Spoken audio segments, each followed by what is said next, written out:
I think we all dreamt about going to space when we were kids. But when the space shuttle program ended in 2011, I discovered a void in my life. That emptiness led to a newfound obsession with space. A few years later, I wound up bidding on a Russian spacesuit as a joke. When the box arrived at my doorstep, my friends asked, "What are you going to do with a spacesuit?" The answer? What can't I do with a spacesuit? That's how Everyday Astronaut was born. Since then, the suit hasn't left my side. It's even gone around the world with me. From remote villages in Myanmar, rockets, and spaceships.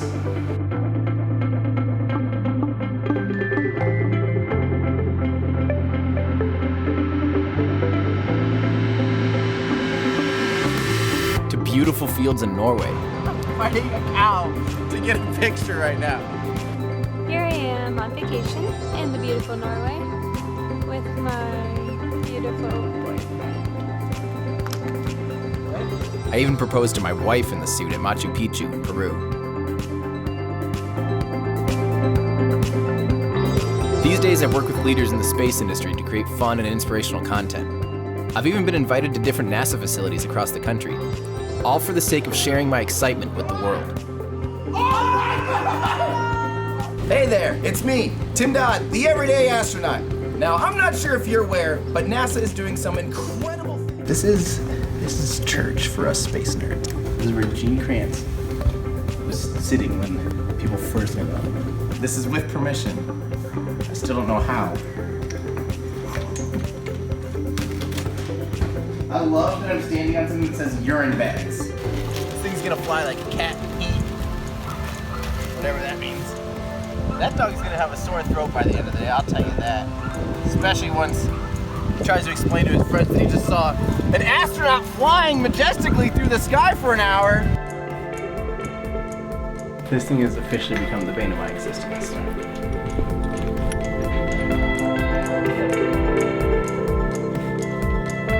Everyday Astronaut's mission is to bring space down to Earth for everyday people, to communicate science through humor and imagination, but most importantly, to spark your curiosity, to want to find your place in the cosmos.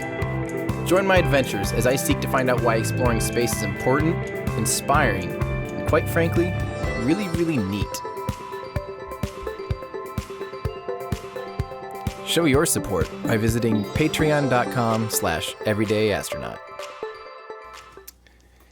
Hello, it's me, Tim Dodd, the Everyday Astronaut, and welcome to my coverage of SpaceX launching the Hispasat 30W-6 satellite.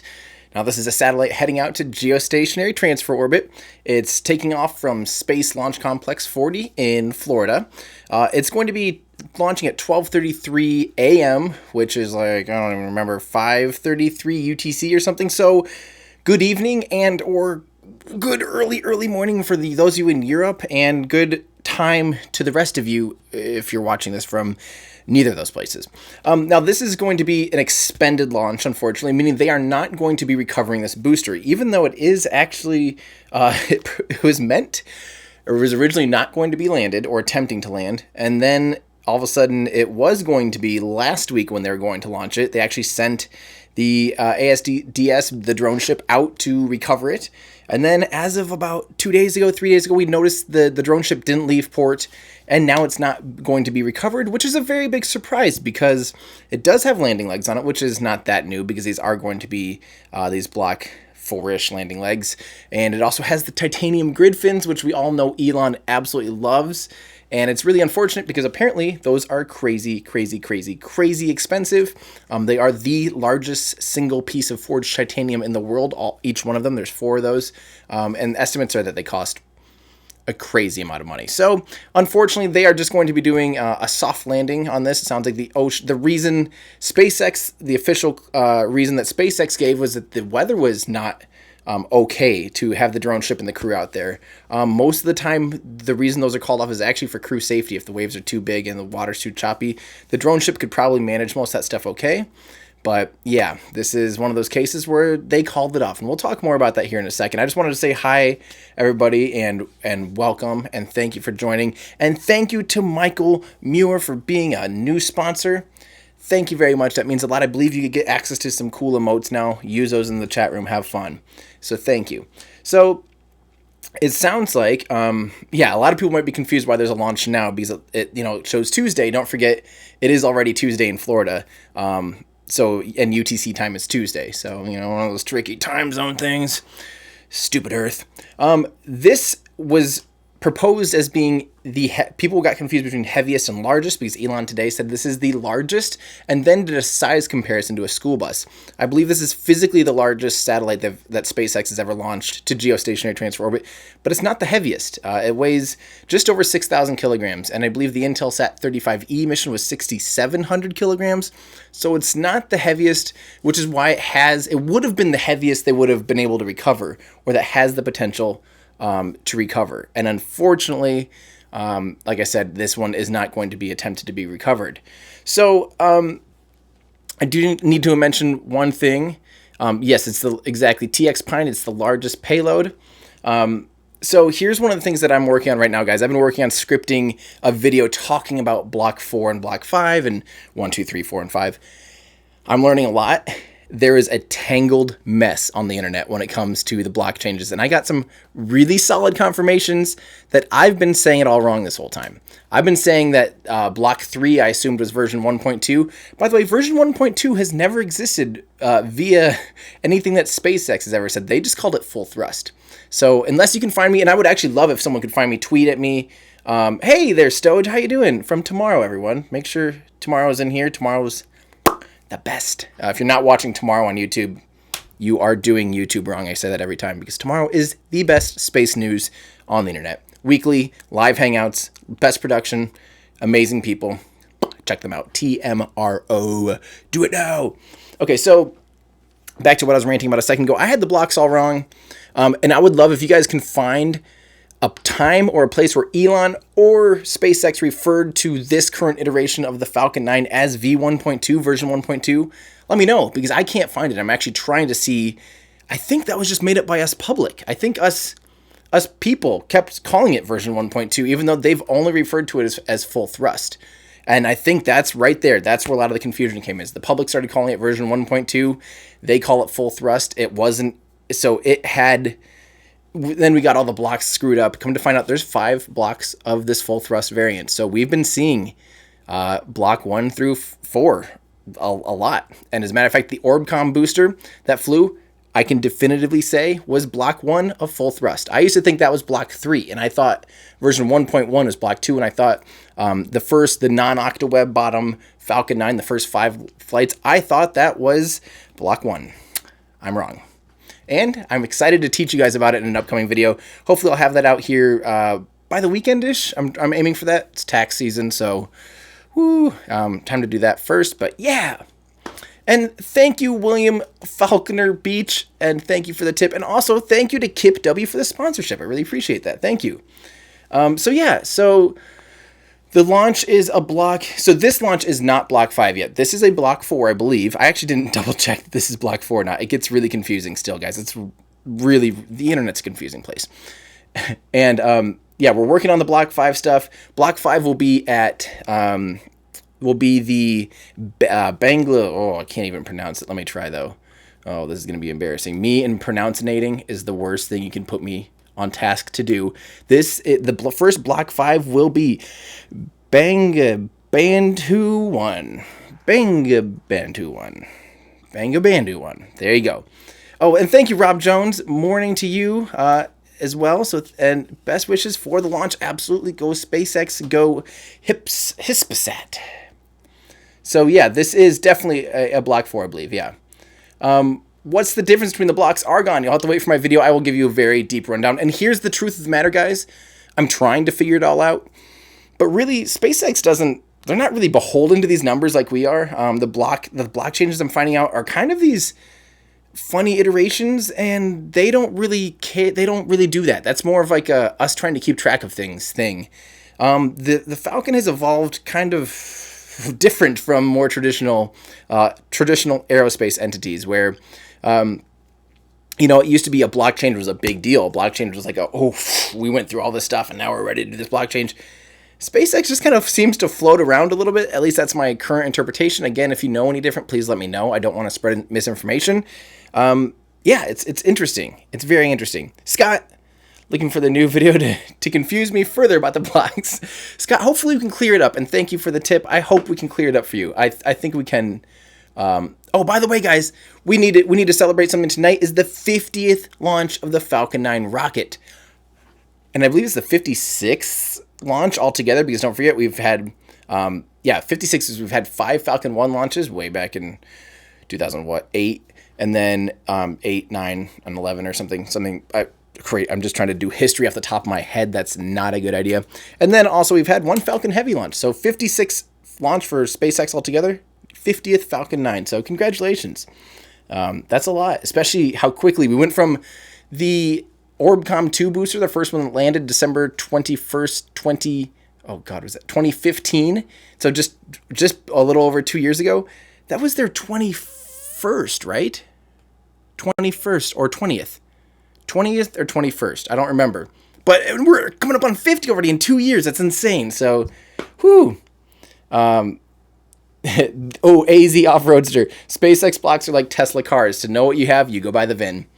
That's very true. Because they even seem to kind of integrate certain things into certain things and certain things. Who knows. This is a Block 4. Block 5 is doing the static fire test. That's correct. Exactly, Bray Art in our Discord. Thank you.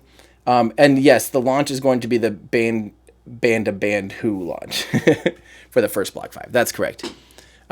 Yes, you should be able to see that. Exactly. Lazaro, you should be able to see the launch from your front yard 120 miles away. I'm very jealous.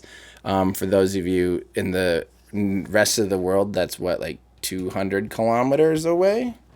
That's my estimate. And it's pretty much right. Yeah. What formula is that top right on the blackboard? One of them is escape velocity. You're going to have to remind me. I can read it all out. There's 2 actually. There's 2 on top of each other. One's the delta V calculation, and the other is F equals mve, so force equals mass velocity. I don't know, guys. I didn't go to school for things like that at all, and I don't know anything like that. I looked it up on Wikipedia, and it made for good things to stick on a chalkboard. Don't forget, guys, I want to consider... a lot of people ask me about like my education, my background. I think the whole point of Everyday Astronaut is that you don't have to be a collegiate scientist that's in the aerospace industry to really care about this stuff. You don't have to be a rocket scientist. You don't have to be an aspiring astronaut. You can be a normal-ish person like me that was a professional photographer, and you too can get excited about this stuff. You don't have to be in some crazy field to enjoy this and to be a fan of it. Just like you don't have to be a football player or a soccer player to enjoy watching football or soccer. That's, I bet more than half the people that watched sports had never actually played the sport in their entire life. Definitely not at a professional level. So this is the new era that I want to help usher in, is the idea that you don't have to be in the industry to be this excited and to cheer on the space industry and to champion it and be excited and push for it and get your friends and family excited. So, boom. Yes. Space Geeks Unite. Being normal is boring. We all just love rockets. Amen to that. Hey, there's nothing wrong with being in Slovakia, by the way. Hey, Luke Dawson. Would I go to Dragon 2? Would I take a Dragon 2 to the International Space Station? Thank you so much for your tip. It's a fun question. I've said this a few times, and it's starting to change a little bit. I actually have dreams now about flying, and I never had that before. I don't know if I would take the Dragon to the International Space Station, mostly because the people that are there need to be doing a lot of science, and there really isn't room for just layman people to be wandering around and gazing out the cupola and just staring off into space for hours. That would be me. I would rather... I'm going to wait at this current iteration. Like, I definitely wouldn't be the first one. I'd maybe consider being like the 20th or 50th or something once the system's very well proven. I would love to go to a space hotel, like a Bigelow, expanded module that has big windows and be able to check and hang out in space. That would be... I just want to be a tourist. I would love, actually... The one thing I would like to do in a Dragon V2, or Dragon 2, sorry, actually Dragon 2, not V2, because that's a different thing that killed a lot of people. A Dragon 2 capsule. I would love to ride up with the Bigelow and go up and go and assist lunar orbit. I think that would just be the coolest thing ever. So the launch is live. I'm going to pull it up here in the other screen. We're going to make it small at first and keep our eyes on it here. So let me know if you guys have any questions coming up to it. So, you know, we do have obviously a little bit of time here before it actually starts. And remember, I like to try to not talk over them because I want to hear what they're talking about too in case any new information pops up. So you're going to have to forgive me when the actual stream starts. I'll kind of be backing off the mic a little bit and doing things like that. So, yeah. John, a new Patreon member. Thank you so much, John. I have something to share with you guys. I almost forgot. To all my patrons, guys. Okay, so at Falcon Heavy, I did a Patreon meetup where I met up with like 20 or 25 patrons, came out and hung out, and it was amazing. It was really fun.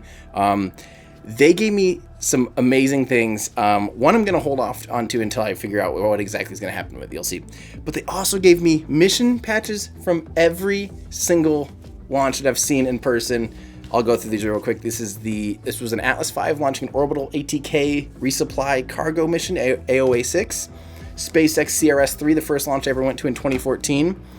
SES-10 was the first reuse of a orbital class booster.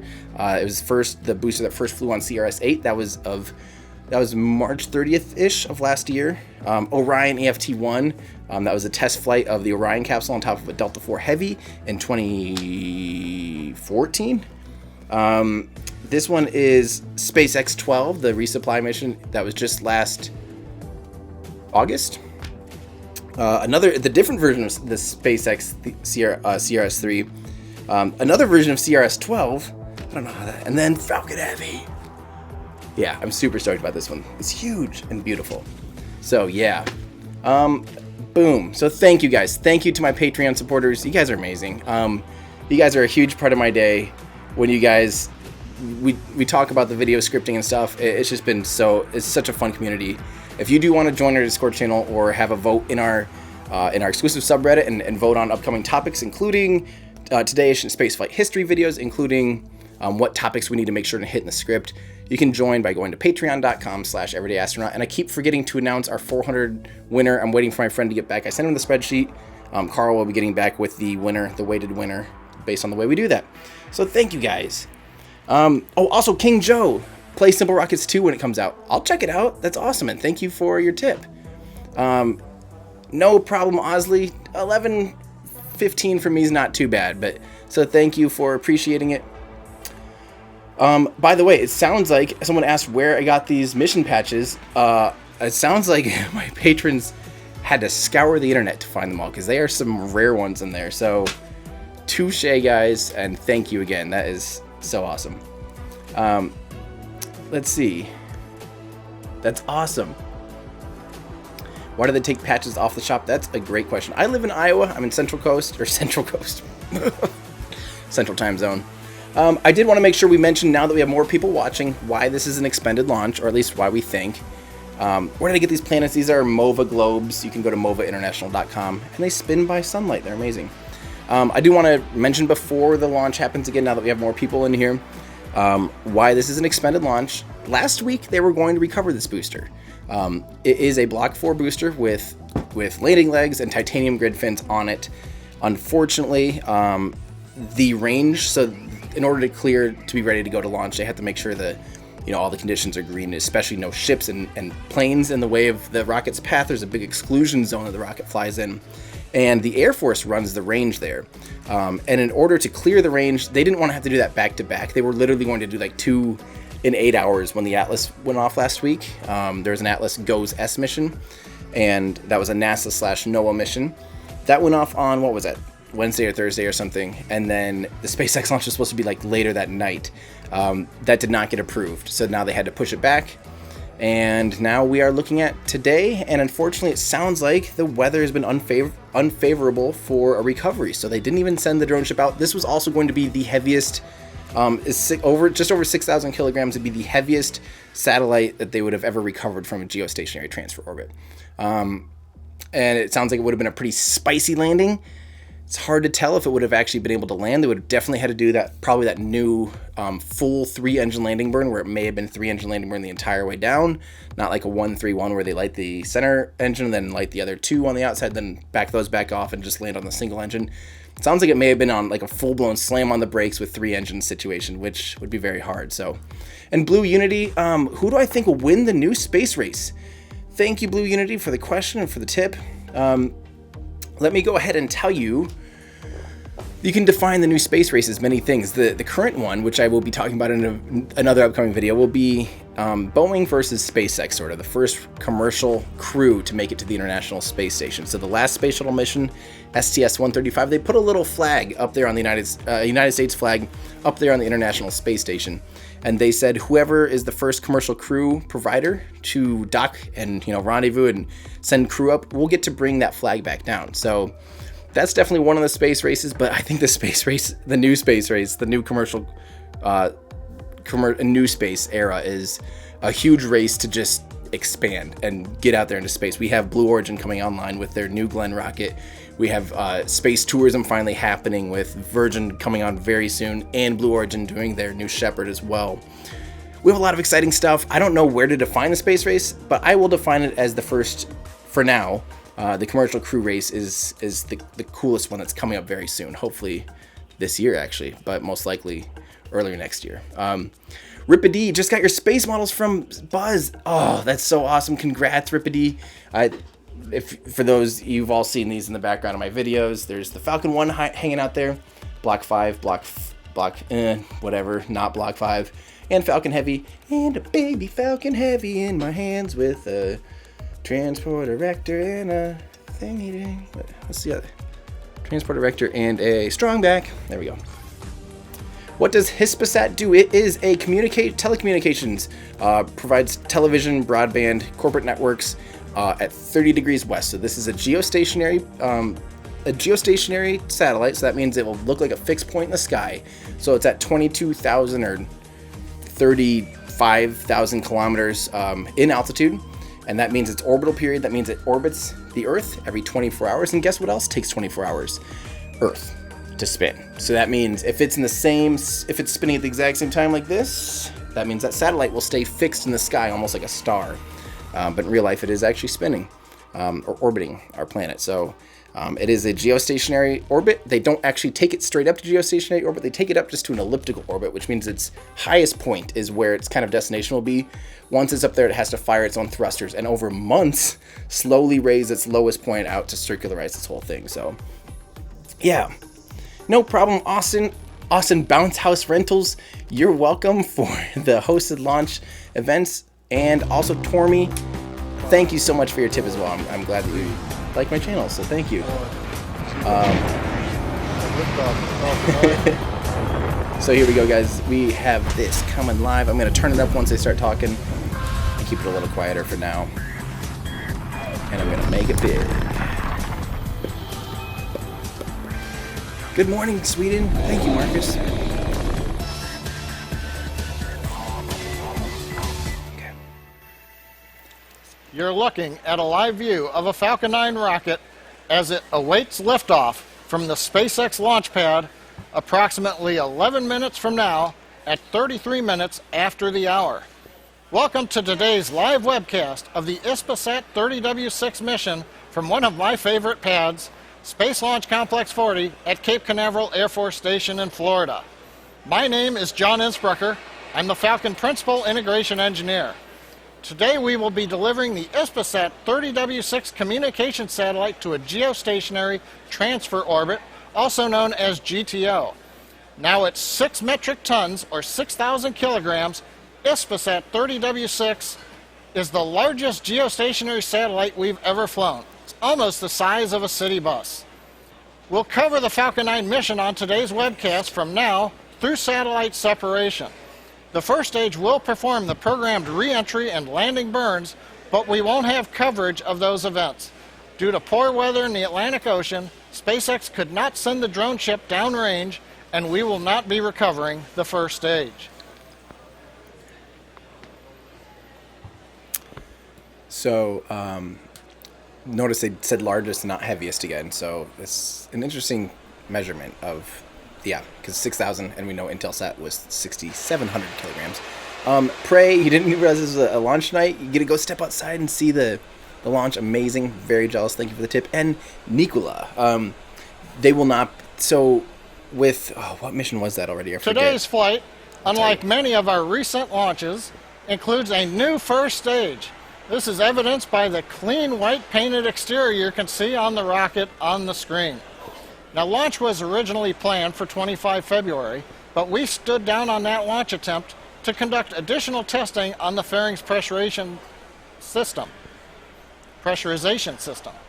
Following those tests, we fixed our problem, and Falcon 9 was ready to launch early morning on the 1st of March. But a previously scheduled Atlas launch required SpaceX to move the launch to this evening. Hispasat was mated to the Falcon 9 a week ago, and it rolled out to the pad and was raised vertical early Monday. Now, SpaceX uses a transporter erector to carry the launch vehicle the short distance from the hangar to the pad. The transporter erector then raises the vehicle to vertical. The erector is the structure that you can see to the left of the Falcon 9 rocket in the image. Now, the strong back part, the vertical part, will recline to about a 55-degree angle at liftoff, moving away from the Falcon 9. Now, the Falcon 9 you see on the screen is a two-stage rocket. The first stage has 9 Merlin engines. That's why we call it the Falcon 9. And it makes up about 2/3 the overall height of the rocket. Our original plan tonight was to recover the first stage in the Atlantic Ocean on our drone ship. But waves up to 8 meters, or 26 feet in height, eliminated the possibility of recovery. And we kept our drone ship, Of Course I Still Love You, in port. Now, the first stage will still fire its engines to re-enter and land, and you may hear some of that during the flight on the countdown net, but we don't expect the first stage to survive landing. Now, on top of the first stage is the second stage. It uses a single Merlin engine optimized to perform in the vacuum of space, and it will place Hispasat into a geostationary transfer orbit. And finally, if you look at the top of the rocket, that's our payload fairing that encloses the satellite. The fairing protects the satellite as we power through Earth's atmosphere and will separate along the middle at about 3 minutes and 30 seconds into flight. Now, this is a version 1 fairing, unlike the slightly wider version 2 we flew late last month from Vandenberg. So even if this does splash down and do what that last one did that splashed down, I can't remember which one that is, that survived and didn't break up, they can't safe the rocket when it's like that, and they don't want to get people near it when it has, flight termination systems and pressurized tanks and all these other things, so they do actually need to destroy it, unfortunately, if it were to do that again. And it sounds like they may have hired people to go out and literally shoot the rocket from a distance, which would be pretty fun. Which is a shame because it has those expensive titanium grid fins and landing legs, but they know what they're doing. I'm sure there's reasons we also don't know and can't understand. T-minus 6 minutes, 45 seconds. We're starting to hear activity on the countdown net. We did our standard go, no go poll. That was held at about T-minus 2 hours. We began loading propellants at T-minus 70 minutes. Fuel is currently loaded on the second stage as planned, and we are finishing up the first stage. We are in the middle of about a 1-minute top-off that began 30 seconds ago, and we've just heard the call out. The stage 1 fuel load is complete. Liquid oxygen loading is continuing on both stages. That'll wrap up between the T-minus 3 and T-minus 2 minute marks. Hispasat's satellite team is go for launch. They confirmed at T-minus 14 minutes they were on internal power. No further activities from here. The Air Force range is ready to support. The areas are cleared around Slick 40 for flight. The weather, both at ground level and upper altitude winds, is good and go for launch. So with all stations indicating go for launch, let's take a closer look at today's satellite.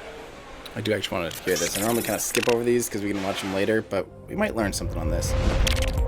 We live in a hyper-connected world, surrounded by information, and with consumer habits that are oriented towards greater freedom of movement and a demand for increased flexibility, reliability, and capacity in communications. We need connectivity of the highest quality wherever and whenever needed, regardless of whether we are located in a remote area or we are moving at high speeds. To respond to this growing demand, Hispasat launches the Hispasat 30W-6 satellite. From its orbital position at 30 degrees west, Hispasat 30W-6 will replace and expand the capacity of Hispasat 30W-4 and thus complete the current phase of the company's growth plan. Hispasat 30W-6 has beams that point to the Mediterranean, Europe, Spain, Northeast Africa, and the American continent. And it increases the operator's Ka and Ku band offering, as well as incorporates a new beam in the C-band. With this configuration, Hispasat 30W-6 will provide broadband internet access to help bridge the digital gap in North Africa, Latin America, and the Iberian Peninsula. Reinforce the distribution of audio-visual content in Latin America, and provides connectivity in high-speed trains and maritime services in the Caribbean and Mediterranean. Hispasat 30W-6 is the fourth satellite of the Hispasat fleet built by Space Systems Loral on its 1300 platform, and it involved the participation of Spanish companies to manufacture components and develop the ground segment. Furthermore, Hispasat 30W-6 incorporates a Ka-band receiver demonstrator based on photonic technology, and its modules have been designed by DAS Photonics and Trio. With services similar to those of the current receivers available on the market, the application of photonic technology to these types of components will make it possible to significantly reduce its mass and volume in the future. The launch of Hispasat 30W-6 will be carried out on a SpaceX Falcon 9 vehicle from the Kennedy Space Center facilities in Cape Canaveral, Florida. Not Kennedy Space Center. From its 40, orbital which is the Air Force position Base. at 30 degrees west, it will provide high-quality telecommunication services during its more than 15 years lifetime. Hispasat 30W-6, growing connectivity. Cool. T-minus Yeah. 2 minutes and Stuff. 44 seconds. We're counting down to an on-time launch. Everything looks good on Falcon 9. First stage propellant load liquid oxygen has just completed. Second stage is wrapping up. The strongback has moved away the degree and a half from the Falcon 9. We're getting ready to pressurize for flight. Next activity at T-minus 1 minute. The flight computer on the Falcon 9 will go into startup, taking over control of the countdown. The Hispasat satellite team, they are go for launch. The range is go. The weather is go for launch. And so now at T-minus 2 minutes and 10 seconds, we're going to listen in to the last minutes of the countdown of Falcon 9 with Hispasat 30W-6. Okay, we have some interesting things to talk about really quick. My friend Trevor Mallman, wonderful photographer, notices or showed me a tweet that looks like Elon's private jet is out circling the landing zone, so staying outside of that danger area. So that's interesting. I don't know how people found that. That's crazy. It's kind of stalkery, but maybe they're going to do something crazy interesting with this. Who knows? It's SpaceX. We might not find out for another week. The next thing I want to mention, guys, these are very tall rockets. It's hard to fathom the scale of this stuff. This is 70 meters or 220 plus feet tall. That's huge. It's 3.7 meters in diameter, 12 feet wide. Huge. This is really big. This is really tall. This is as tall as taller than a 20-story building. It's really hard to fathom until you see little people out there. And the reason it's smoking right now, that's condensation. That's cold air. As the liquid oxygen, the oxygen is pumped in there as a liquid, which is very cold, minus 250-some degrees Celsius. And engine show complete. As it warms up from the ambient air, it expands out 1,000 times its size and turns into a gas, and it gets vented out so it doesn't rupture the vehicle. And then as it is still very cold, it comes into contact with the air and is pressed for flight. The water molecules in the air, and those do condense and turn into condensation. So thank you for the new sponsor, Ryan O'Shea. Thank you. LD is go for launch. Wow, that's crazy.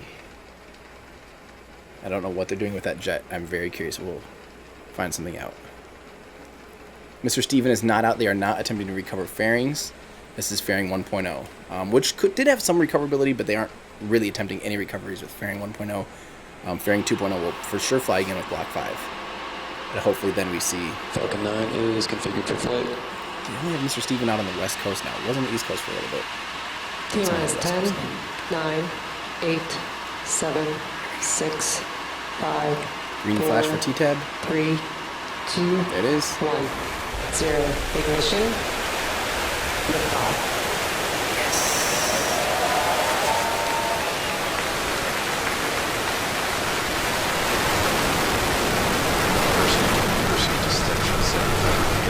I haven't seen a night launch in a while. So crazy that shakes that from so far away.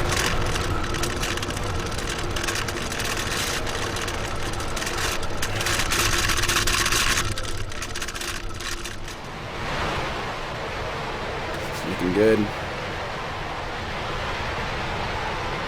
9 Merlin engines, producing 1.7 million pounds of thrust. That's a lot.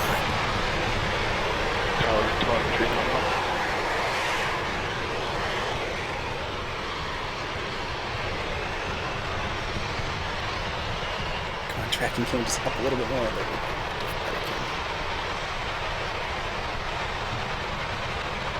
So crazy. Vehicle is supersonic. We're just over 1 minute into flight. Falcon 9 is passing through the period of maximum dynamic pressure. Vehicle is experiencing max Q. You've heard the call out. We're now experiencing maximum dynamic pressure, where the velocity of the first stage and the density of the Earth's atmosphere combine to create the greatest loads on the rocket. We're through that period. Merlin engines have throttled back up to full power. Propulsion indicates nominal. Power and telemetry also reported nominal. Thanks, kid. Next major activity just a little under a minute from now. We'll have the main engine cutoff, followed by stage separation and ignition of the second stage engine. So notice the exhaust starts to expand out as the air gets thinner and thinner. As it gets closer and closer to a vacuum, it doesn't compress the flames as much as it does like down at sea level. T plus 2 minutes into flight. We've got about another half a minute left in the first stage burn. Trajectory looks good. We're going right down the middle of the track. We've got a great view from the ground looking up at the Merlin engine plume on the Falcon 9. How it shows at this launch. Let me know if you guys can see this. If you're somewhere watching this in real life, I want to see how many people. There's a handful of people that said they're out there in engine Florida. cut off of the 9 Merlin engines in about 10 seconds. Night launches like this, you can see it for hundreds of miles. It's amazing.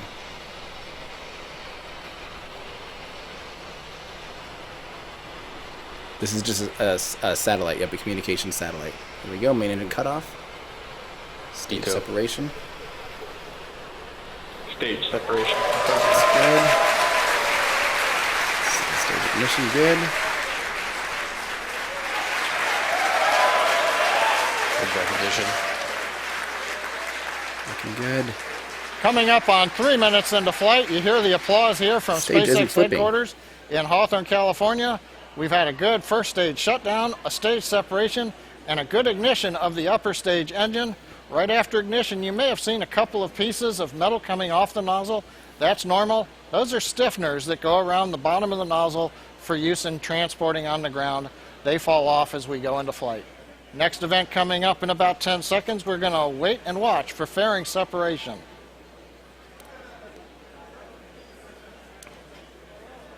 Second stage is following nominal trajectory. Fairing separation confirmed. Looked good. So remember, this is not Buzz Armstrong. This is not landing. At least not on a drone ship today. It's just a. Again, the applause. You saw a good payload fairing separation. The fairing separating into the two halves and falling away. We're coming up on 4 minutes into flight. GNC reports trajectory is good. Acquisition of signal, Bermuda. Acquisition of signal, Bermuda indicates that the Falcon 9 telemetry is also being acquired by our ground tracking station in Bermuda. Upper stage engine power continues to be constant. Thrust of the Merlin Vacuum D engine is good. Neo, we'll talk about that in a minute. We'll talk about all this, guys, about the landing and why no fairing, no recovery, why a new booster. We'll talk about that. I'm curious, though. The first stage did not flip around. Normally, when you see that stage looking up the interstage, you can see the engine, the second engine, igniting and getting smaller. Normally, can only see that for half a second because the stage flips around and then that camera's not pointed. We're coming up on T plus bright 5 second minutes stage. into flight. Looking at the trajectory map, Falcon 9 continues to go right along the planned path, heading east from Cape Canaveral into the first of 2 orbits planned for this evening. Now currently, we're planning to burn that upper stage engine for just about another 3.5 minutes. We may also hear call-outs in a little more than a minute of entry burn. The first stage, as I mentioned, will go through the pre-programmed re-entry and landing sequence, but there's no drone ship stationed out in the stormy Atlantic to be able to catch the first stage.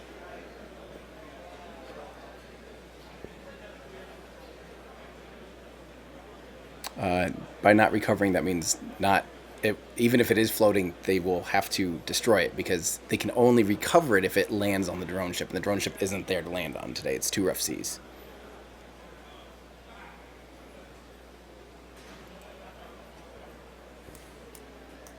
Coming up on 6 minutes into flight, we've got another just over 2.5 minutes to go on the second stage engine. Very quiet on the net. Falcon 9 second stage with the Hispasat satellite attached, performing nominally as we head downrange from Cape Canaveral. Currently, second stage will be accelerating up to about 4 Gs. As a reminder, the Hispasat 30W-6 satellite, as Elon has tweeted out, is massing over 6 metric tons.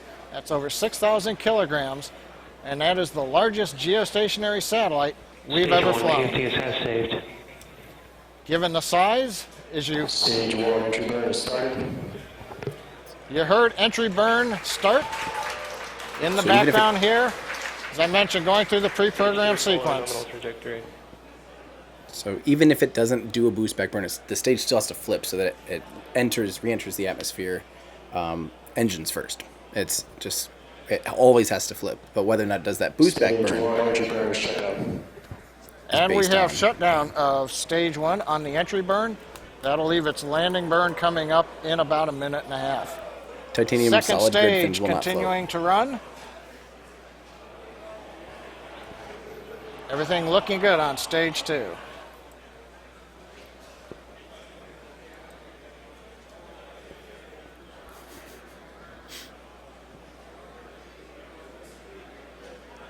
Yeah, they will always go through in our Discord channel we're talking about this. 7.5 minutes into flight.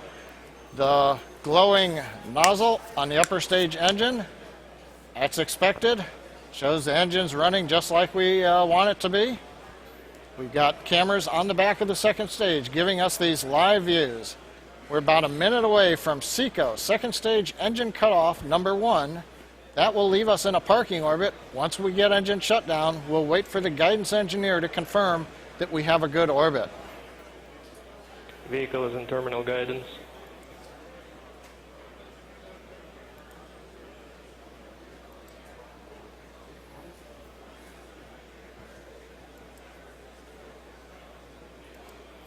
We heard a call out vehicle in terminal guidance. We're getting ready to go into orbit. So once they get up to about 27,000 kilometers an hour, that's orbital speeds, which is 17,500 miles an hour. Coming up on 4G's acceleration. ATSS saved. Flight termination system on stage 2 is safed. Let's see if they give any stage 1 callouts. SECO. Second engine cutoff, SECO. Thank you, Will. We've got shutdown of the second stage engine. The completion of the first burn on time. Waiting to hear a call out. Good orbital insertion. And there it is. We've heard good orbital insertion of the second stage. Good. Still carrying the Hispasat 30W-6 satellite. We're into the first orbit. We're going into a coast phase now. We'll wait until the orbit takes us over the equator on West Africa before we relight the upper stage engine, and that'll put us into the geostationary transfer orbit. Now, before we get to that phase,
we're Data here, loss folks. Signal expected.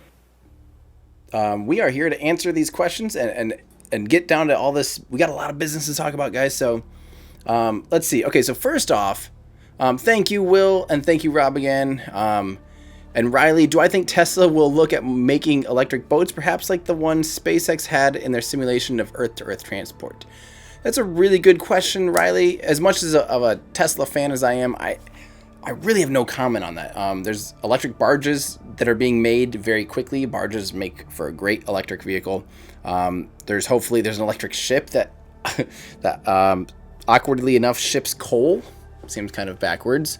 That's one of the first big, but I don't know if Tesla will get into that. They certainly could get into the power packs and things like that, but I don't know if I can see them getting into the actual ship, boat industry per se. Average Joe Jesse with Block 5, do I think they'll postpone a launch so that way the drone ship could catch the first stage? You know, that's a really good question, Average Joe Jesse. I honestly wonder if there will be bits of that in the contracts for the user contracts, because, you know, quite frankly, the most important thing is getting the customer. The only thing that really matters is getting the customer's payload to its destination.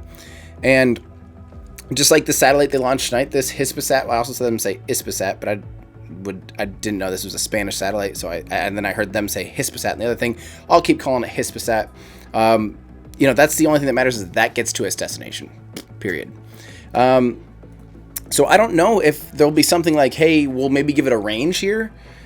Give us this much of a window, and we'll make sure we still get it to your destination within a week or two or whatever your time, because every day that you're missing out of your satellite or your payload being operational, you're missing out on your revenue stream. So I don't know. I don't know what that'll look like when we're dealing with the era of fully and rapidly reusable rockets.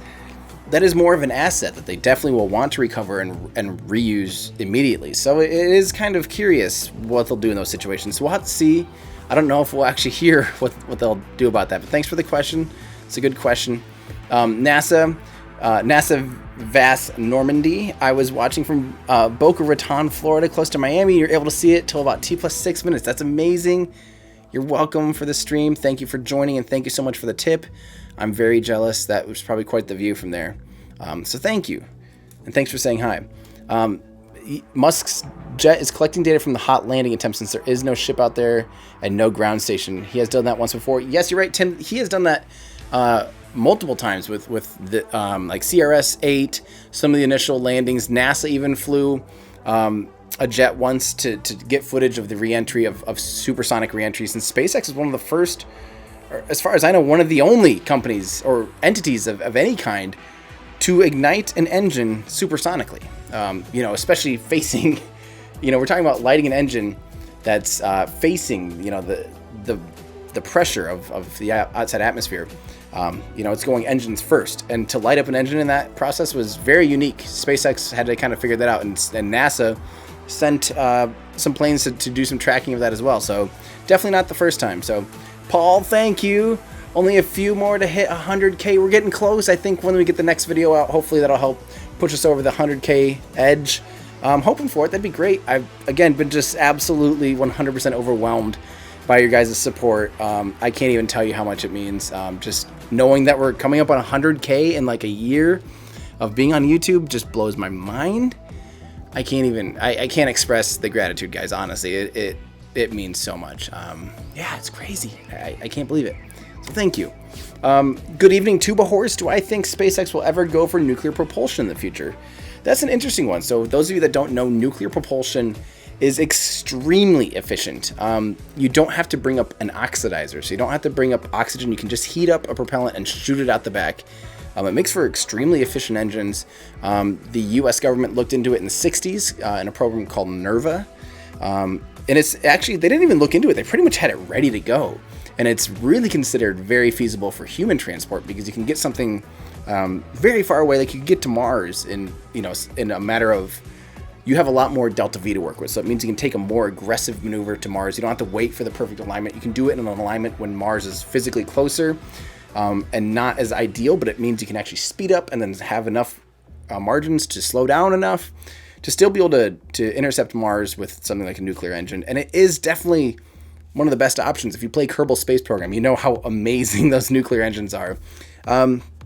The problem is when you deal with nuclear anything, we get into a whole lot of red tape. If you think there's some red tape in rocketry now, try doing nuclear propulsion. So I have no idea if SpaceX will ever be able to get their hands on nuclear propulsion.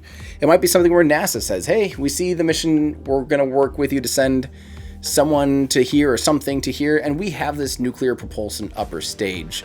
I could see something like that happening, potentially. I mean, I have no idea, but I think that'd be the more... I don't think it'll be SpaceX developing a nuclear engine, mostly because of some of those concerns. And they can also do, according to NeuroPilot in our Discord, they can do nuclear engines with xenon or argon being energized by the reactor. That's awesome. There we go. For human, the acceleration was not ideal. No, Kate, you're confusing.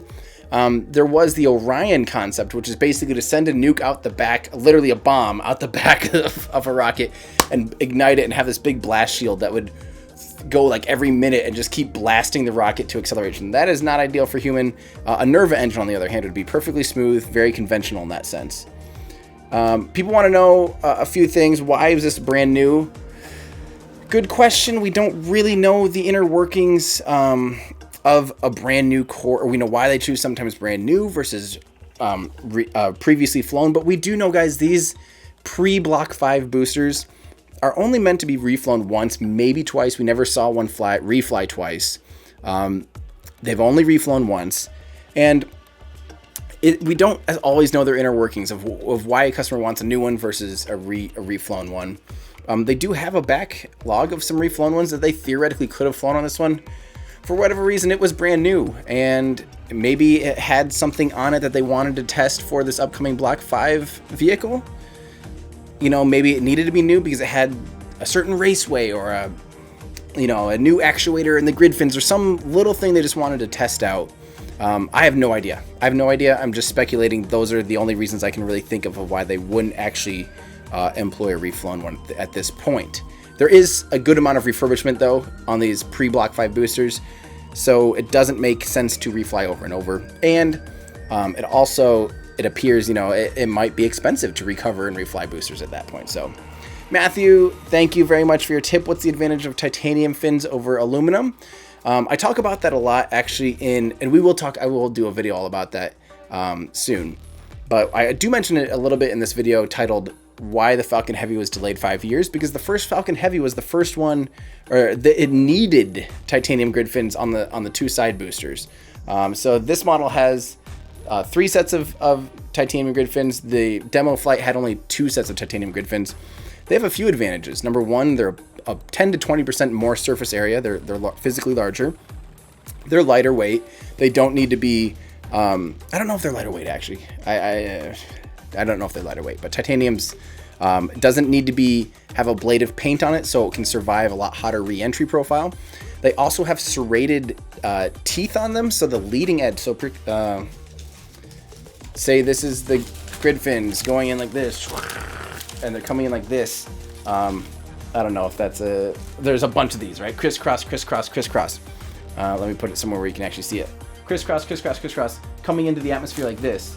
The edges look like bear traps. They're serrated, so it means they're like kind of cut out. And what that does, as the vehicle's transonic, as the vehicle's going from supersonic to subsonic, so from above the speed of sound to below the speed of sound, if you have a flat edge on all of it, they all experience breaking the sound barrier and some buffeting, and these big shock waves develop over the entire grid fin, and the grid fin actually becomes temporarily useless.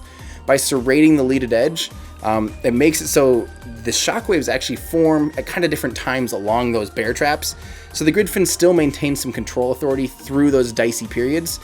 Also, they just have a lot more bite in them. They have a lot more control in the atmosphere, and it sounds like they're going to be working harder and harder on doing heavier and more aggressive glides with especially Block 5 boosters with titanium grid fins. This means they can pitch the vehicle at a steeper angle and bleed off more, go more and more horizontal, let the atmosphere do more and more of that work, because the atmosphere can scrub off almost 90% of the re-entry velocity.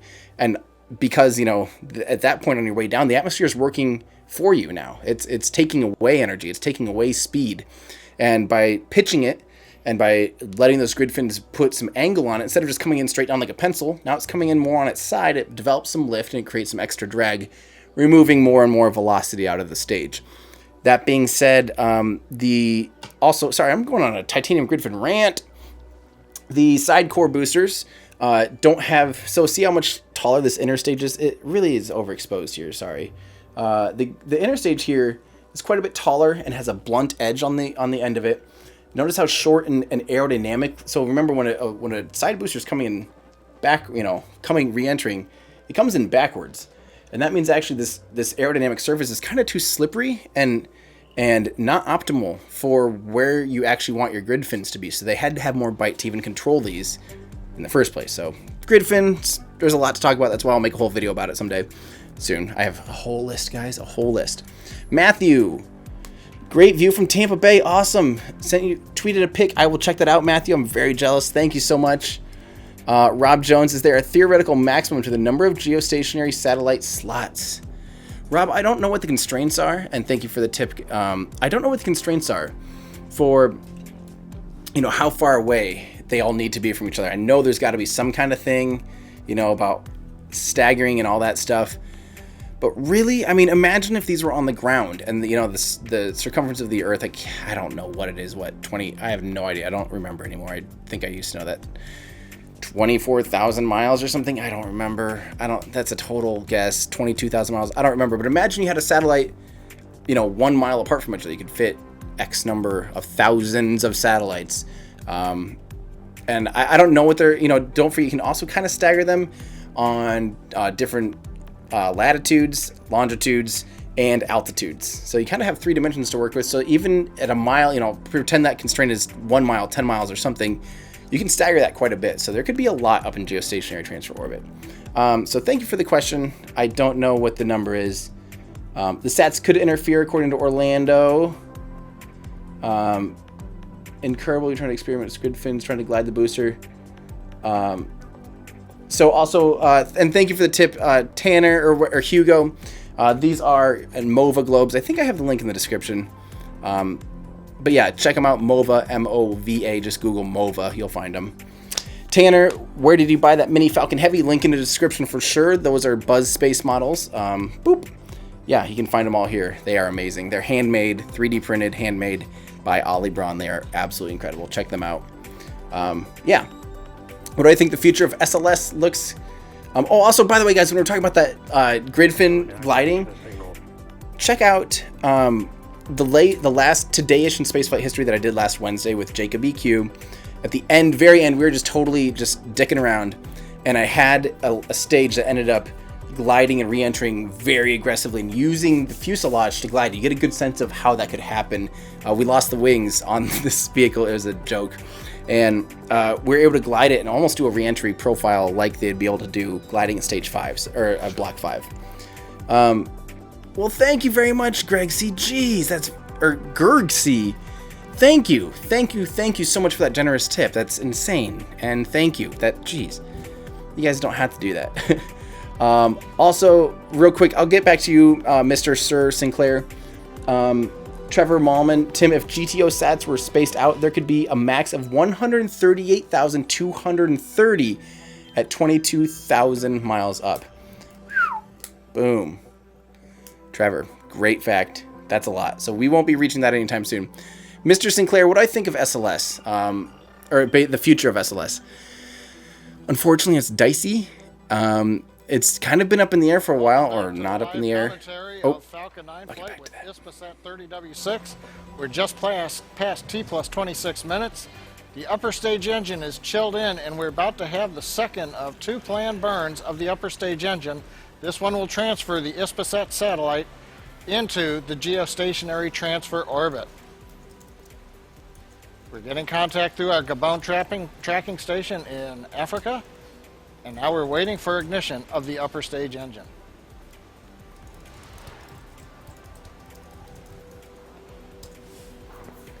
So it's venting some liquid oxygen there. Oh, gotta switch screens. Thank you.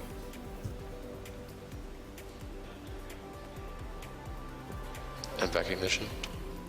And we've heard confirmation. MVAC ignition. This burn will last just about 50 seconds. Now this short second burn of the upper stage, while it's short, will increase the velocity by about 25%. At the same time, will slightly lower the inclination of the orbit closer to the equator. We're now throttling down to keep G loads below 5 Gs on the satellite. 5 Gs, that's crazy.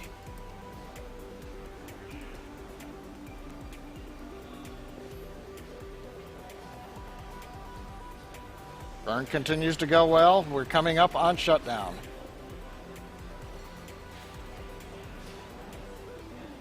Shutdown. Looks good. TECO. We've had SECO 2, second stage engine cutoff. Now we're waiting to hear guidance confirm the orbit accuracy.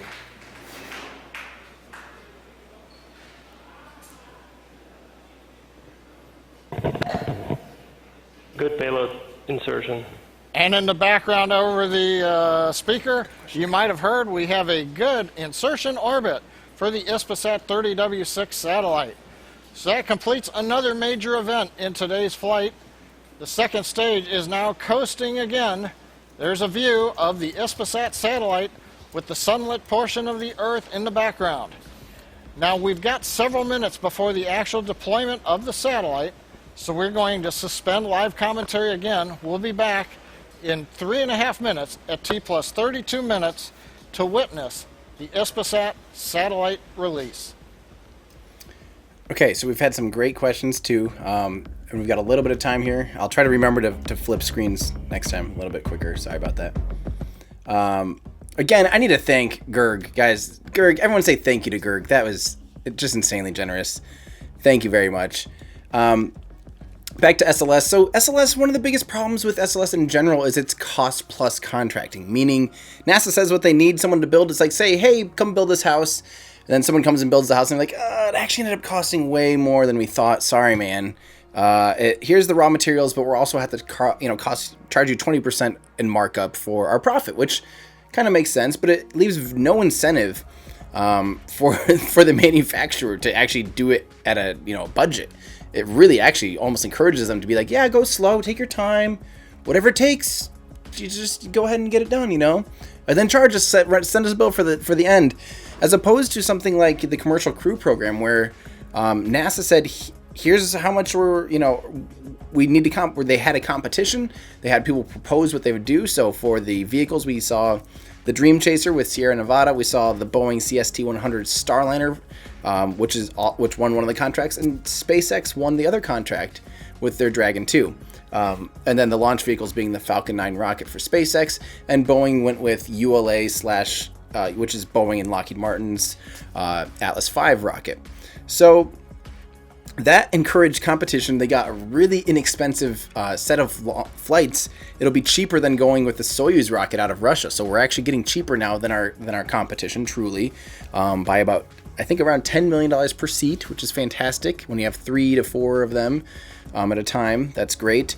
And that's what I think is kind of one of the biggest problems with SLS. And we're so close to seeing one fly. Actually, we're still 2+ years from, maybe 3 years from seeing the SLS fly at all. I would be very surprised if we see more than 2 launches from it. I'd actually at this point be very surprised if we see 1. It's actually getting that dire, just because the funding is just, yeah, that's the whole, we will have a video about that, because that's about the only thing you really can compare NASA with SpaceX to, is when you talk about building a rocket, or NASA compared to ULA, or NASA compared to anyone else. And Tormy had a great question. Would it be more efficient to launch a rocket from a plane versus ground, an air launch system? Yes, efficiency, yes. And then you basically nailed it. The effort hasn't really been considered worth it, per se. I'm sorry, I was just listening in there for a second. You only gain 1 to 3% of total velocity necessary when you launch from a plane. So launching from a plane, you do gain maybe 600, 700 miles an hour, about 1,000 kilometers an hour in horizontal velocity that you can apply. That's nice. And you gain a little bit in altitude, but the altitude's negligible. The good thing is you can use a more vacuum optimized engine. So an engine, you can't use a vacuum optimized engine on the ground because it will do something, what's it called? I'm blanking right now. I don't remember. But you want, since if it starts off way above sea level like that, you can use a much more vacuum optimized engine. So the engine itself can be more efficient. 2 minutes and 5 seconds. Falcon 9 second stage and satellite are in the desired geostationary transfer orbit. We've actually got a very accurate orbit that we achieved. Next up, we're going to see satellite deployment. In this mode, the flight computer will send redundant commands to open the separation system that holds the satellite to the second stage. Small compressed springs will then push the satellite away from the second stage, and that'll complete deployment. We're expecting that deployment coming up in about 15 seconds. Camera showing alternating views between the nozzle of the second stage engine, the Hispasat 30W-6 satellite on top of the second stage payload adapter.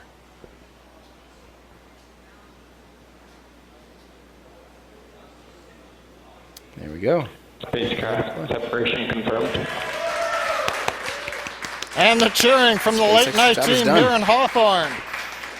We have telemetry and video confirmation of the Hispasat 30W-6 satellite successfully separated from the Falcon 9. It's been a great mission for Falcon 9, our 50th Falcon 9 flight. Countdown was on time. We launched right at the opening of the window. First stage flight was normal. Second stage went through 2 burns. Both of them gave us good orbit insertion. And then finally, as you just saw, satellite deployment right on time. Nice view from the camera on top of the second stage. So that's going to end our webcast for this evening. We'd like to thank our customer, Hispasat, for their confidence in SpaceX, the Eastern Range for their support, the Federal Aviation Administration, our commercial license. We hear all this all the time. And of course, they're going to say, viewer for clicking on the link to follow us. Now, if moving humanity out into the solar system appeals to you, please check spacex.com/careers for openings at our factory and launch and test sites. Look for updates on our next mission on social platforms and our website. And with that, I wish you a good night from SpaceX headquarters in Hawthorne, California, United States of America, planet Earth. That's a new sign off. Okay, I just wanted to make sure they need to get their plugs. This is their launch, guys. I mean, I can't cut off their plugs at the end. Those are important. If you want a job there, go to careers, follow them on Twitter, all that stuff. Awesome. It turns out we have quite the discussion here in our Discord channel about this air launch that Tormy mentioned. The Strato launcher, I do need to remind you, the Strato launch is actually the largest airplane ever built in wingspan. And they're going to be launching kind of a medium class rocket from there. And there's clearly some advantages to this. Number one, you don't have to worry nearly much about weather. Nearly as much about weather when you use that. But also, like we said, you do gain a little bit of like additional velocity. You do gain, you get out of the thickest part of the atmosphere where there's less drag on the vehicle, and you can use a more vacuum optimized engine. SpaceX actually, there was a proposal to use a Falcon 5 for that, which the Falcon 5 is a 5-engine variant that was going to be launching before Falcon 9. It would have been more of a light medium class. And yeah, cavitation. No, cavitation is when you suck up air. Still can't remember what that other thing is too. But one of the problems too with something like that, one of the only problems that I quite don't agree with an air launch system, especially if it's human, and you have humans next to a pressurized fueled rocket in the air. That just scares me a little bit. We've seen Amos 6. Granted, pad anomalies or a rocket that hasn't, lit its engine is pretty rare to have an issue there. There's only been one since like the 60s, and that was actually SpaceX's Amos 6, which blew up on the pad. It had a pad anomaly. It is still a highly pressurized vehicle with a lot of potential explosions, and then you have people sitting right next to it at 30,000 feet or whatever. That's 10,000 meters. That's a little scary to me. I think that's one of the big concerns too. You can't really fix things once you, I don't know. Yeah. There we go. Overexpansion. Thank you. That's what it is, Robert. There we go. Overexpansion. It's an overexpanded nozzle, but there's still a word too. It's like buffeting, and it blows up, and there's something else. Well, thank you, Daniel. Wanted to thank you for the best place to watch a rocket in Florida. Went to Jetty Park with the Falcon Heavy with her fiance and her son. Well, thank you so much for that tip, and thanks for checking out that video. I'm glad it helped you figure out where you wanted to watch Falcon Heavy. That was an amazing launch. That was the best. Well, not necessarily in air, on the ground, the same thing with people in it, not per se, Bison, because the people that would be launching the Stratolauncher are ground crew, essentially only air crew, flying the airplane. They don't have a launch abort system. If something goes bad on that rocket right as it's fueled up and something goes wrong, they're there. When humans launch on top of rockets, not on the space shuttle, but like on the Falcon 9, there's a launch abort system. They're in a highly pressurized vessel that can handle an anomaly. It's designed, if that rocket goes kaboomy, it's designed to keep them safe. I don't know what fail-safes there are in an air launch system with people on board. That's my concern. So, there we go. Stratolaunch is only for Leo. Cavitation destroys turbopumps. Yeah, it's not cavitation. Can someone please... that's gonna drive me crazy. Auto struts. Where are the antennas? I don't actually know. Jeez, you guys are coming in fast. Let's see. Jeez, hold on. Flow separation. Is it flow separation? But there's something that's like a big kaboomy boomy. Still don't remember. Yeah. Ejection seats. No, I don't like ejection seats. The Gemini had ejection seats. The Gemini, which was after the Mercury program, which was the first 7 flights. Or did they only get 5 flights Mercury? Gemini had, I think, 13 flights, and then it went Apollo. The Gemini system didn't have a launch abort system. They had ejection seats on that, and I don't like that. I'm not a big fan if there's a big explosion of a rocket, and you're now just out there getting exposed to shrapnel. It just doesn't make any sense. Luckily, they never had to use it. Oscillations. There we go. Oscillations. Pogo oscillations, I think is the exact words I was looking for. Boom. Yeah. Now we know. Flow separation and oscillations. There we go. Pogo oscillations. That was a hard thing they had to develop with the F1, the Aerojet Rocketdyne F1 engine that powered the Saturn V, the world's largest rocket engine. Not most powerful rocket engine, but largest. They really had a hard time trying to figure that out. With the oscillations there. It took some genius. That's a good question. Hang on, someone said, what was it? 6 flights on Mercury, Deke Slayton didn't fly. Boom. Hold on here. What do they mean? Okay, this is a good question. What do they mean by AFTS is safe? That's them saying the automatic flight termination system is safe. And so they have that system that can make the rocket go boom if it strays off course. And once it gets to a certain altitude, they can turn that off. And they do turn that off. So they actually will turn that off, I think, before it fully gets into orbit, because at that point, it's basically in orbit. It's not in its parking orbit, but it's basically in orbit, and it would be safe from... They wouldn't have to pull the trigger on it if something were to go wrong. So they disengage that. That's what safing it means. If it's already... How much damage was done to Oscille, the drone ship, if it's already ready to go? There was no... I don't quite get the question. Oh, of course I still love you, as the drone ship was not out there to catch it this time. So no damage was done to it. That's true, Orlando. Most powerful single bell engine. Combustion instability. There we go. Combustion instability and that's actually what I was looking for. Combustion instability. Thank you, Neuropilot. Combustion instability, I think, is the main thing, and pogo oscillations are one of the problems why you can't launch a big, huge vacuum chambered, vacuum optimized bell at sea level because of... I already forgot already. Jeez. Combustion instability. There we go. Okay. There was not really that much damage from Falcon Heavy. They missed it by quite a bit. Stay alive for 100K subs. I hope I stay alive, and thank you for the tip. We're coming up on that hopefully fairly soon. I'm excited. And again, thank you guys for all your support. Tell your friends. We'll get there soon, guys. We'll get there soon. It did damage some engines, but I think Yeah. But then again, they started, didn't they send Of Course I Still Love You out last week for a second and then had to return it when they realized they didn't have range clearance? So I think it's ready because that's been more than a month and a half. Let's see. Pre-Block 5 is not meant to use more than 1 or 2 refurbishments or expensive for them. How do you know? I'd like to learn more about Block 5. Well, Dave, you're in luck because I will be doing a video on that hopefully out by the end of the week. All about, hopefully I answer every question you just asked. So you'll have to stick around. Stick around. This is true.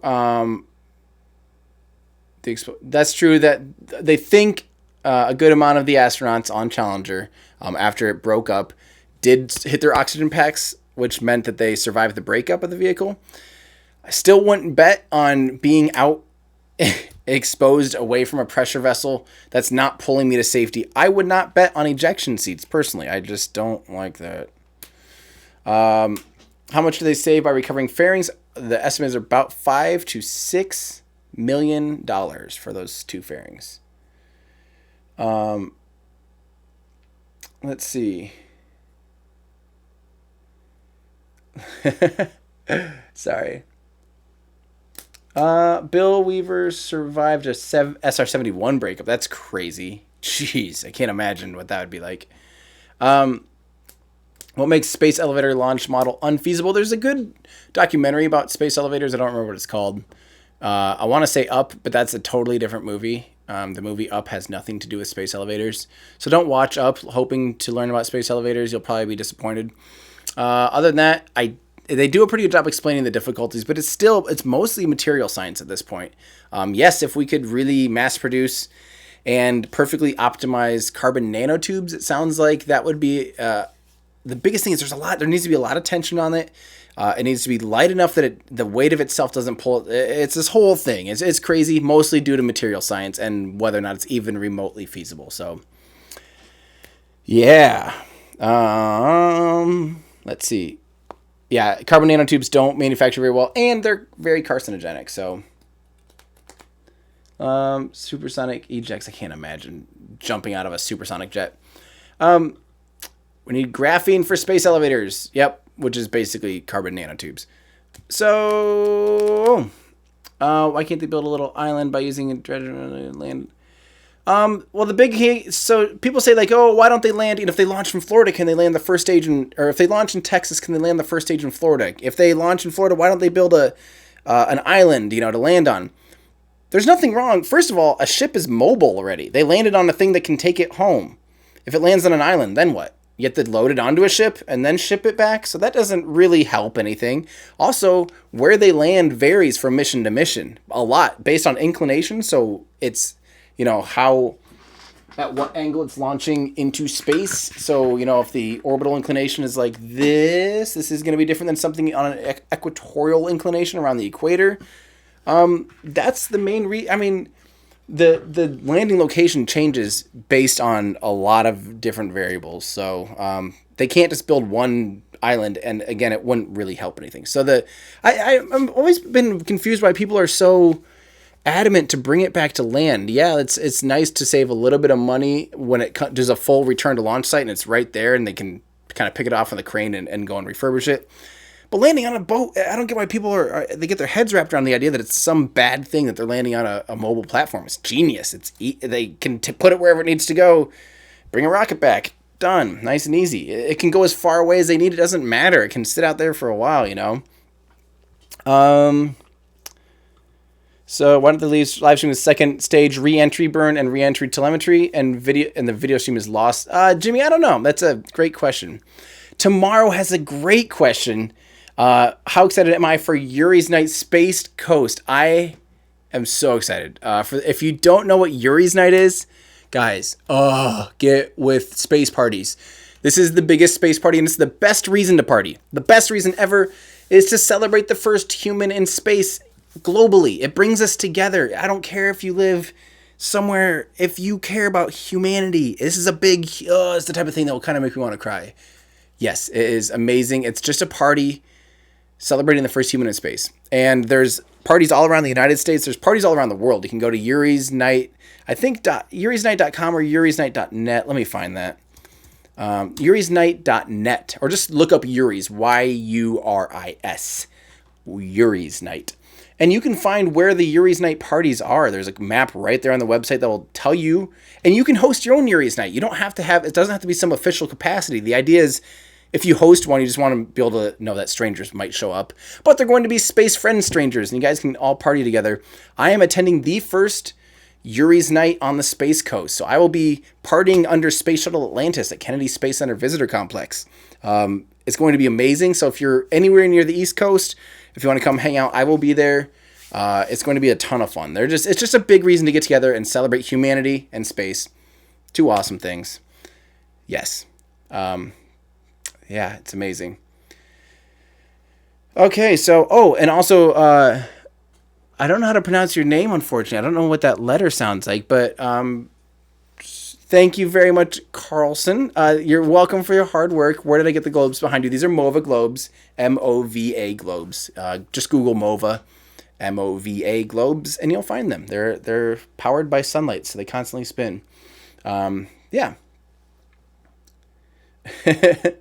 Yeah, Yuri's Night did appear to slow down a little bit. That's true, Prey. You won't be disappointed if you watch up. And what date is Yuri's Night? It's somewhere plus or minus a few days of the anniversary, which is April 12th. So, yeah, plus or minus a few days. And they can vary. Some people do it like the Friday or the Saturday after. You can hold one the Friday or Saturday before or whatever. You could do it on April 12th, which is, I think, a Thursday. Doesn't matter. Just around those dates, plus or minus a week or so. Yeah, it's amazing. So, what night is Yuri's Night? Yeah, I just talked about that. There we go. So there we go, guys. I hope that answers all your questions. I think that's gonna do it for me tonight. We're at an hour and a half live stream. That's plenty for me. We've been talking for a while. I have taxes to do. Again, I do owe a special thanks to my patrons for all of the mission patches. That is the coolest thing ever. I don't know how you got your hands on some of these. We talked about it at the beginning of the show. If you need to go and rewatch, this is crazy. My patrons found every mission I've been to and got me a mission patch for them. So amazing. If you want to become a Patreon supporter and help me continue to do what I do, which is not just this. This is fun and engaging, but I really work hard on scripting those videos that take a long time to make. So if you want to do that, if you want to join our exclusive Discord channel, if you want to join our exclusive subreddit and help vote on what things are coming up next, that's available to our Patreon members as well. You can visit patreon.com/everydayastronaut. And Nicola, thank you so much for your support as well. You guys are amazing. I just can't believe how awesome you guys are. And I really, really, really appreciate all of your support. Yeah, I get speechless because it's insane to me how loving and how much support I get from you guys, especially on a place like the internet where there's not always a lot of positivity. Hearing from you guys, knowing you guys are cheering me on and encouraging me, it's what keeps me going. So thank you guys. Thank you. That's going to do it for me, guys. I think it's time for me to go to bed. It's almost 12:30 here, so that's going to do it for me. I'm Tim Dodd, the Everyday Astronaut, bringing space down to Earth for everyday people. Bye, guys. Thank you.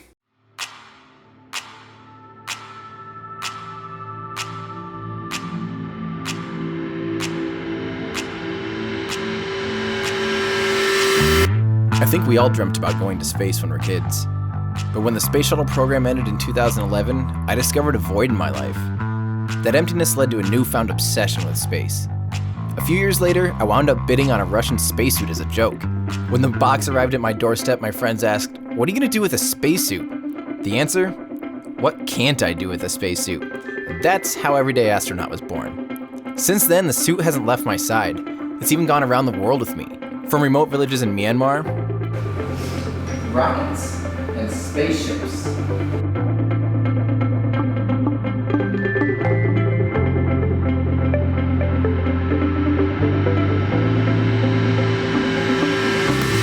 To beautiful fields in Norway, fighting a cow to get a picture right now. Here I am on vacation in the beautiful Norway with my beautiful boyfriend. I even proposed to my wife in the suit at Machu Picchu in Peru. These days I work with leaders in the space industry to create fun and inspirational content. I've even been invited to different NASA facilities across the country, all for the sake of sharing my excitement with the world. Hey there, it's me, Tim Dodd, the everyday astronaut.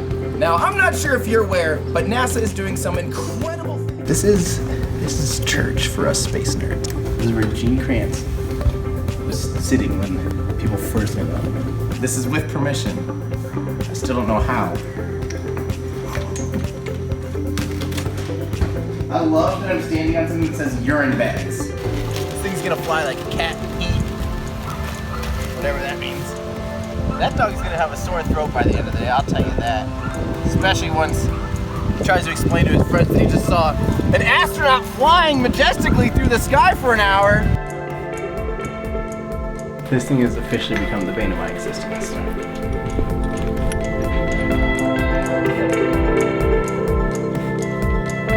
Everyday Astronaut's mission is to bring space down to Earth for everyday people, to communicate science through humor and imagination, but most importantly, to spark your curiosity, to want to find your place in the cosmos. Join my adventures as I seek to find out why exploring space is important, inspiring, and quite frankly, really, really neat. Show your support by visiting patreon.com/everydayastronaut.